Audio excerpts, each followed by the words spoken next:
أملاخنا عقوب حايلني أملاخنا هيوت تسفاني أملاخنا سلام حاقسني أملاخنا عبي برختي أملاخنا من الله زودادرو أملاخنا من الله زمساسلو قالوا كلتن زافو سيفيو قالوا بزا معر ودلائيو قالوا كل جزي سروي قالاتيو قالوا نعنا عبيب الصنانعيو أملاخنا من الله زودادرو أملاخنا من الله زمساسلو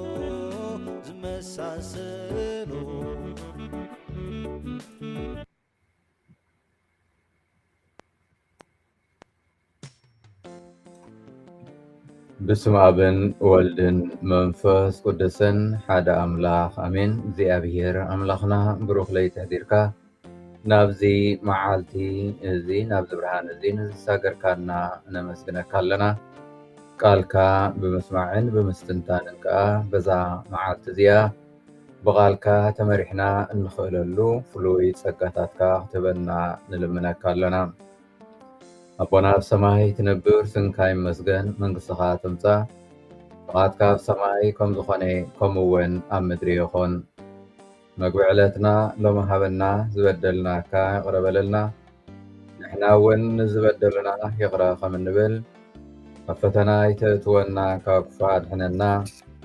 كمي منقصن حايلن كبرن نزل عالم ناتكا يامين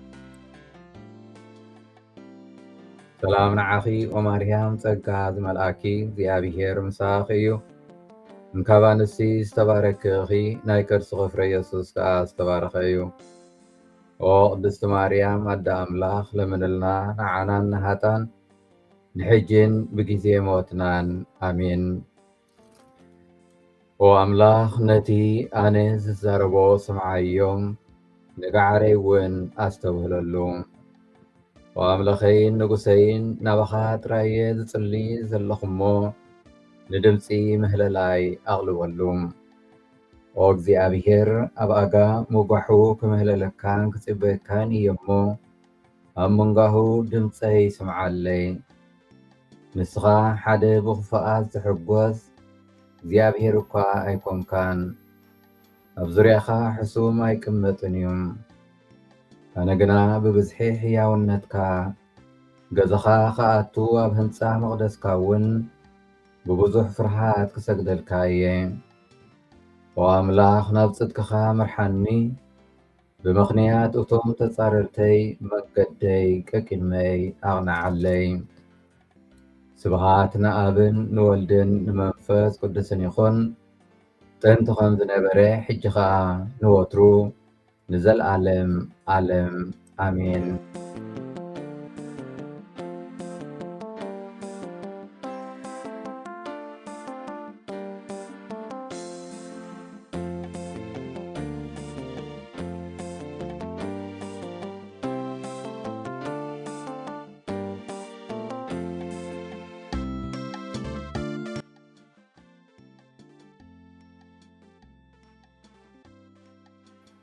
خبركم أحواتن حاتن زيابيهر أملاخنا دقمنا نزا معالتي زيا نزهبنا نمسكنا نافتي نايلومي قال ونجيل كنحلف كاب ونجيل ماتيوس معرف عصر توحده كاب عسران حموشتن سقاب سلاسام أتون كلكم تسعرو صور زخبدكم نباينعو أنا خاء كعرفكم أنا لوهي لبيون تحتيمو أرعوتي صرو كبايون تمهارو لنفسهم كأ عرفت ترغبيكم ከመይ ኣርዑተይ ልዙብ ጾረይ ከዓ ፈኩሽ እዩ። እግዚኣብሔር ኣምላኽና ሎሚ እምበኣር እቶም ብድኻም ዕረፍቲ ዝሰኣና ክርስቶስ ኣምላኽና ዕረፍቲ ንኽህበና ይጽውዓና። ኸበርኩም ኣሕዋትን ሓትን ክርስቶስ ሃብቲ ናይ ትማል ቃል ዝሓለፈ ትማሊ ቃል ኣምላኽ እግዚኣብሔር ክርስቶስ ጎይታና ምእንታና ኣብ መስቀል ከም ዝወዓለ ብደሙ ከም ዝድሓና ክነስተንትን ዓዲሙና። ኣብ ካሊእ ኣጋጣሚ ጎይታና ኢየሱስ ክርስቶስ ኣቦ ጎይታ ሰማይን ምድርን እዚ ካብ ብልህታት ኣስተውዓልትን ስለ ዝሓባእኻዮ ንሕፃናት ግና ስለ ዝገለጽካዮ ኣመስግናልካ ኣለኹ እናበለ ነቲ ሰማያዊ ኣቦኡ ድሕሪ ኣመስጊኑ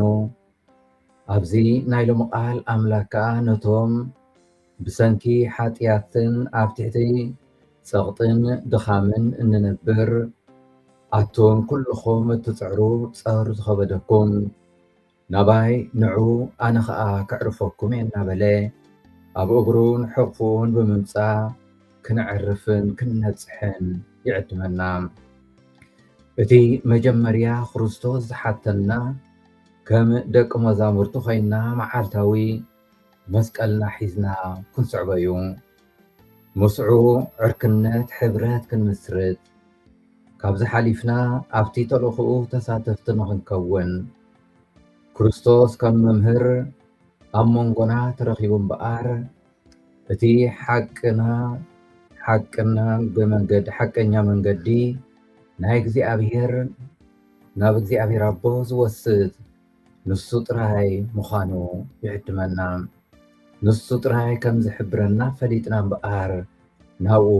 ክንቀርብ ነቶም ዝደኸምና ጾር ዝኸበደና ኣብኡ መጺና ንኽንዕርብ ሓይሊ ንኽንረክብ ሰላም ቅሳነት ንኽንረክብ ንኽንሓዊ ንኽንነጽሕ ማዕጾ ልባቱ ይኸፍተልና። ንሱ ልባትና ዝፈልጥ ኣምላኽ እዩ። ኣብ ክርስትያናዊ ህይወትና ክንደይ ግዜ ኢና እምበኣር ንደክም ንወድቕ። ጉዕዞ ክርስትያናዊ እምነትና ከምቲ ዝድለ ንኽቕጽል ዕንቅፋት ዝኾነና ንድሕሪት እንምለስ ክርስቶስ ነዚ ይፈልጦ። ስለዚ ኣቱም ኩልኹም እትጸሩ ጾር ዝኸበደኩም ናባይ ንዑ ኣነ ከዓ ክዕርፈኩም እየ እናበለ ኣብቲ ጸገማትና ተሳታፊ ንኽኸውን ዝመርጽ ክርስቶስ ጸገማትና ጥራይ ኣይኮነን ተሳታፊ ዝኸውን እንታይ ደኣ እቲ ዘድልየና ዕረፍቲ ከም ዝህበና ተስፋ ይህበና። ህይወትና ኣብኡ ጥራዩ እቲ ሓቀኛ ሰላም ዕረፍቲ ክረክብ ዝኽእል ክርስቶስ ነፍሲ ወከፍና ናብኡ ክንመጽእ ይዕድመና። ኣብኡ ጥራዩ ዝርከብ እቲ ሓቂ ምሕረት ድሕነት ብዙሕ ህዝቢ ምስ ረኣየ ጓሳ ከም ዘይብለን ኣባጊዕ ጉፉዓትን ፋሕ ዝበሉን ነበሩ እሞ ራሕራሓሎም። ስለዚ ዝርሕርሕ ኣምላኽ እዩ ዘለና። ብዓይኒ ርሕራሐ ጠሚቱ እዩ ከዓ ኣቶም ኩልኹም እትጽዕሩ እናበለ ናብኡ ክንመጽእ ዕረፍቲ ንኽንረክብ ክንነጽሕን ክንሓውን ዝዕድመና። ክርስቶስ ሎሚ እውን ደጊሙ እምበኣር ኣነ ለዋሄ ልበይ እውን ትሕት እሞ ኣርዑተይ ጽሩ ኻባይ ተምሃሩ እናበለ ንክርስቶስ ንምኽታል መዓልቲ መዓልቲ መስቀልና ክንጸውር ከም ዘለና ይምህረና። በቲ ንሱ ዝኸዶ መንገዲ ክንመላለስ ይዕድመና። ብፍላይ በዚ ሕማማቱ ኣብ እነስተንትነሉ ዘለና ግዜ መስቀሉ ክንጥምት ኣብ መስቀል ፍቕሪ ክንመሃር ኣብ መስቀሉ ለዋህነት ትሕትና ክንመሃር በቲ ንሱ ዝኸዶ መንገዲ ክንመላለስ እምበኣር ሎሚ ንነፍሲ ወከፍና ይዕድመና ኣሎ። ኣሰር ክርስቶስ ምኽታል ካብ መስቀል ንዝመጻና ውርደት ብትሕትና ክንቅበሎ ቁርባት ክንከውን የድሊ ክርስቶስ እምበኣር ነዚ ምንጭ ድሕነት ዝኾነ መስቀል ክንፀውር እዩ ኣርዑተይ ፅሩ ካባይ እውን ተምሃሩ እናበለ ሎሚ መስቀልና ንክንሽከም ዝሓተና ዘሎ ኢየሱስ መስቀሉ ክሽከም ነቲ ሰማያዊ ኣቦኡ ሕራይ ዝበለን ንሕና ሂወት ክንረክብ እዩ ንሕና እውን ብወገና ከም መምህርና ምእንቲ ፍቕሪ ጎይታና ስቃይን ድኻምን ብትሕትና ክንቅበል ዕረፍቲ ተሓጓስ ክንረክብ ንዕደም ኣሰር ቅዱስ ጳውሎስ ብምኽታል ክርስቶስ ተሰቂሉ እዩ ኣነ ከዓ ምስኡ ተሰቂለ እየ ደጊም ክርስቶስ እዩ ኣባይ ዝነብር ዘሎ እምበር ኣነ ኣይኮንኩን ዝነብር ዘለኹም እዚ ሕጂ ብስጋይ ዝነብሮ ዘለኹ ድማ በቲ ዘፍቅረኒ ምእንታይ ከዓ ንርእሱ በጃ ዝሃበ ወዲ ኣምላኽ ብምእማን እየ ዝነብሮ ዘለኹ እናበለ ኣብ ገላትያ 2:19-20 ዝፀሓፎ ንሕና እውን ሎሚ ነዚ ክንብል ክንቅዕ ይግባአና ብሓቂ ብፍቅሩ ተሳሒብና ብቃላቱ መሊእና ደጊም ክርስቶስ እዩ ኣባይ ዝነብር ዘሎ ክንብል ክንደፍር ንዕደም እግዚኣብሔር ኣምላኽና ከዓ ዕረፍቲ ክህበና እዩ በቲ መወዳእታ ዘይብሉ ፍቅሩን ምሕረቱን ካብ ኩሉ ሸኸምና ዕረፍቲ ምሳበና ንሕና እውን ብወጋና ንሕዋትና ንሓትናን ካብ ኩሉ ፀገማቶምን ሽግራቶምን ክነውፅኦም ክነጋላግሎምን ዕረፍቲ ክንህቦምን ንዕደም ትሕትናን ተግባራት ክርስቶስ ጎይታና ክንመሃርን ክንስዕብን እምበኣር ንሕማማቱ ተመላሊስና ክነስተንትኖ ይግባእ እዚ ምንፍፅም ነፍስና ዕረፍቲ ክረክብ እዩ ነቲ ብሓቂ ነዚ ፀዋዕታ ሰሚዑ ብእምነት በዓልታዊ መስቀሉ ዝሽከም ከዓ ኣርዑት መስቀል ክርስቶስ ልዙብ ፀሩ ከዓ ፈኩሽ ምዃኑ ክርዳእ እዩ ስለዚ እግዚኣብሔር ኣምላኽና ሎሚ እውን ብወንጌላዊ ማቴዎስ ገይሩ ዕረፍቲ ክንረክብ ካብ ኩሉ ናይዚ ዓለም እዚ ፀሩን ድኻምን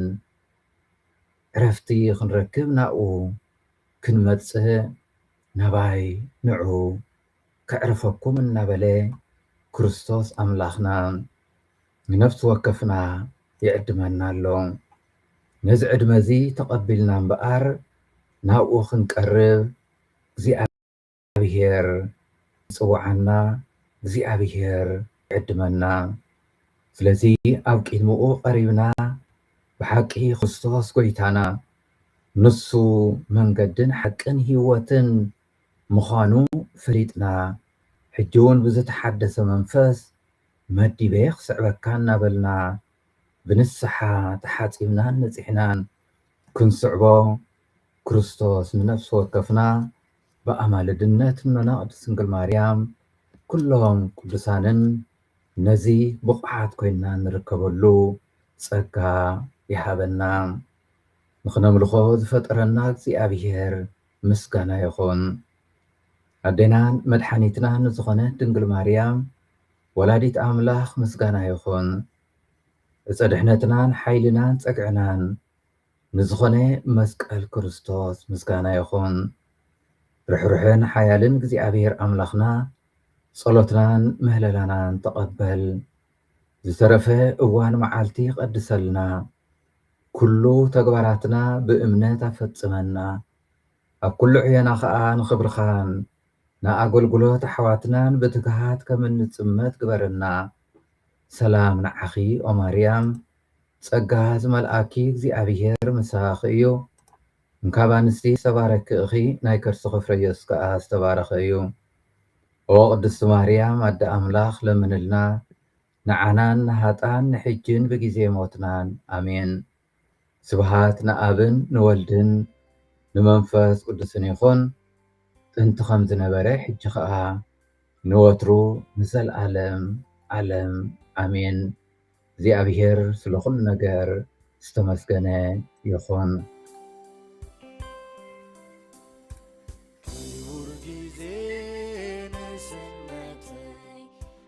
ባህር ዝብል ውዑይ ዓይነይ ብዘይተርፍ ምሉ ፍቕረይ ይህበካ ኦ ኣምላኸይ መዲበየ ክስዕበካ ፈትየለኹ ክኸውን ናትካ ሎሚ ጽባሕ ኩሉ ጊዜ ኣይመለስን ፍጹም ኢለ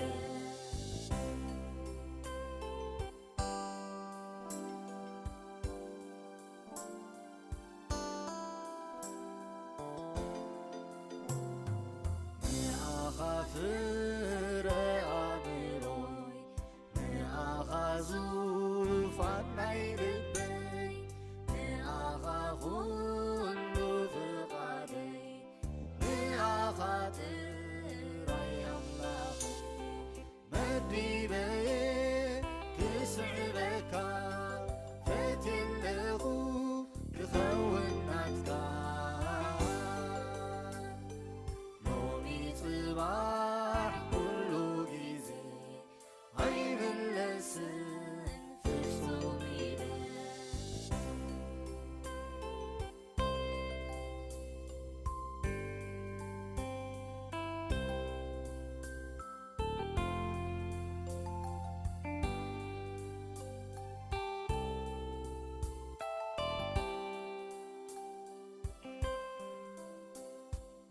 ኣይክሎኔ ኣነ በይነይ ንጉስየ ድኹም ሓይለይ ብርሓን ሒዝካ ብኢደይ ክሳብ ዝውድ ብመንገደይ መዲበየ ክስዕበካ ፈትየለኹ ክኸውን ናትካ ሎሚ ጽባሕ ኩሉ ጊዜ ኣይምለስን ፍጹም ኢለ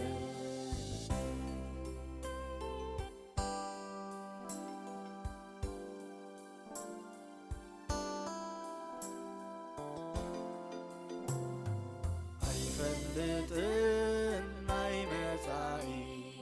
ሓጎስ ይኹን ወይስ ጓሂ እስዕበካ ኩሉ ጊዜ ናብ ትብለኒ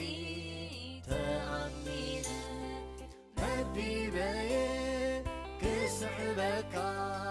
ፈትየለኹ ክኸውን ናትካ ሎሚ ጽባሕ ኩሉ ጊዜ ኣይምለስን ፍጹም ኢለ መዲበየ ክስዕበካ ፈትየለኹ ክኸውን